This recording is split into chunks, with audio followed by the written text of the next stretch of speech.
As per exchange regulations, if there is no trading activity in your account for 12 consecutive months, exchanges will consider your account inactive and Zerodha will deactivate your account.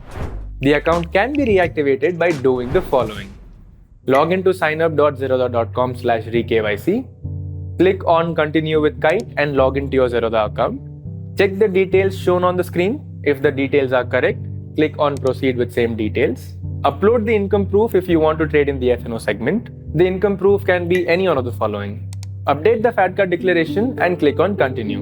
Complete the in-person verification and click on Save IPV to submit the request. Your account will then be reactivated within 72 working hours.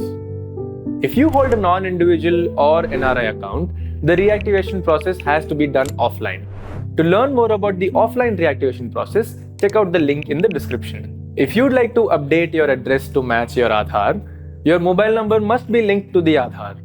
If your mobile number is linked, please click on Update Details as per Aadhaar and then select Link your DigiLocker with Zerodha. Enter your Aadhaar number and CAPTCHA and click on Next. Enter the OTP and click on Continue. Enter the 6-digit DigiLocker security PIN and click on Continue. Click on Allow to accept the consent. Proceed. Fill in the FATCA declaration and click on Continue. Tick the checkboxes and click on Continue. Complete the IPV and click on Save. Click on eSign KYC.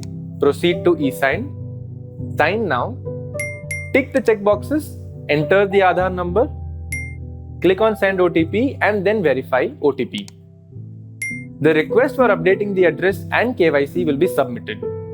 This request will be processed within 72 working hours, after which your account will be reactivated. If your Aadhaar is not linked to your mobile number, you need to update your address offline. For instructions on how to do this, please check out the link in the description. If you don't reactivate your account within 30 days of it becoming dormant, we will alert your nominees via email. If you haven't added nominees to your account, you can easily add them online. To learn more about how to add nominees, check out this video.